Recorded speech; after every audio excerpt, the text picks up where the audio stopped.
where you condemn Al-Qaeda and ISIS. You explain to the young people in the mosque and the school why they should reject that understanding of Islam, never take up violence, accept being in a secular society that does not have an established religion. Don't try to gain hegemony for Islam over other groups. How about that? A few little programs, some classes. What's the big deal? You would think that if they were sincere about actually opposing these jihad terrorists, then these classes would already be in place. But there's not a single mosque or Islamic school anywhere in the United States or anywhere in the world that I know of that has any such program.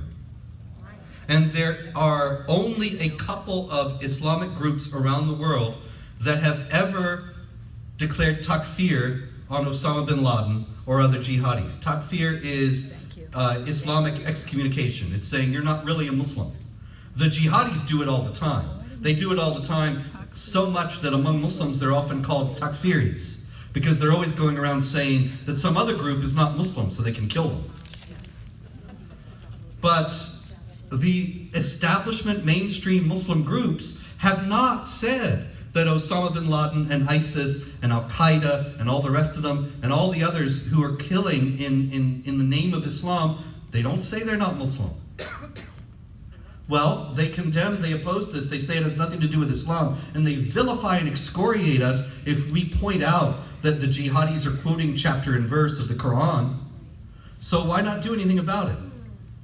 Well, unfortunately, all the sects, all the mainstream sects, all the schools of Islamic law, I mean not brick and mortar schools. There are various schools of Islamic legal thought to which pretty much every Muslim believes. There are four major ones: Shafi'i, Maliki, Hanafi, and Hanbali among the Sunnis, who are most Muslims, and then the Shiites have the Jafaris and some others.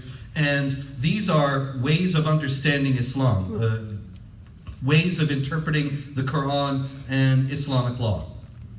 They agree on most everything. It's not like they're huge disagreements.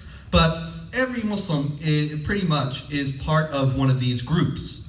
They're not really like Baptist, Methodist, Presbyterians. They're not different denominations. They're just different schools of legal thought. There's not really any analogy to it in Judaism or Christianity.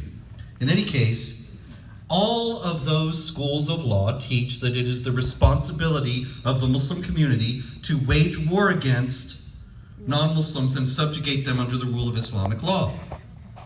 I didn't bring it tonight, but when I was at Truman State, I kind of had a feeling that the CARE guy was going to do this, and he did.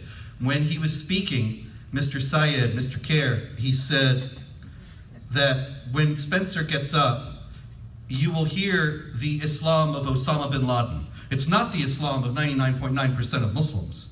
It's the twisted, hijacked version of the terrorists and the right-wing extremists who want to vilify all Muslims by portraying it as mainstream Islam.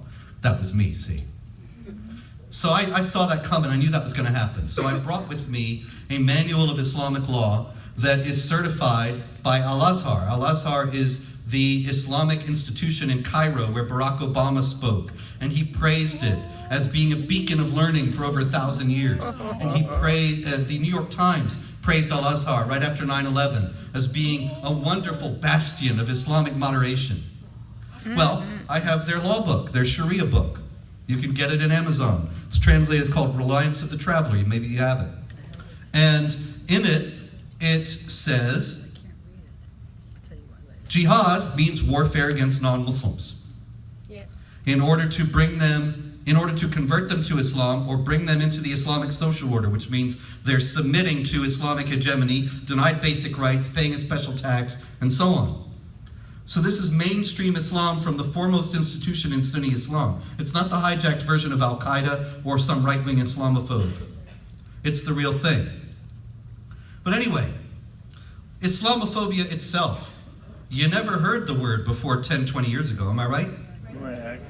How is it that everybody started hating on Islam all of a sudden? What a strange coincidence.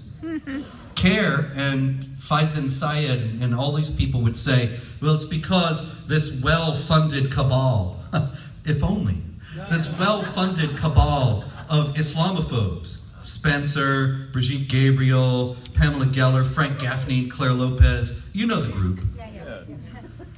Your speaker list. We all found a way to make a lot of money by vilifying Muslims. And, well, this is another thing where I said that night in Truman Stays, I ain't that good. Even if I wanted to make people hate Muslims, I'm just not that influential.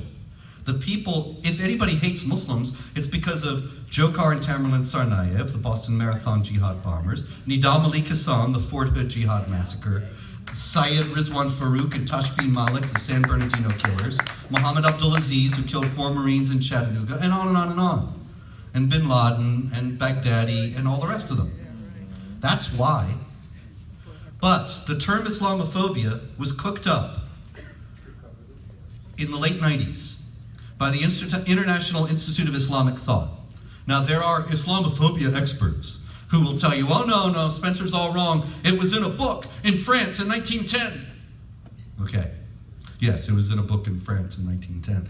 But as a concept that is used to intimidate us and to make us think there's something wrong with resisting jihad terror, it was chosen in the late 90s in a meeting of the International Institute of Islamic Thought, which is a Muslim Brotherhood organization.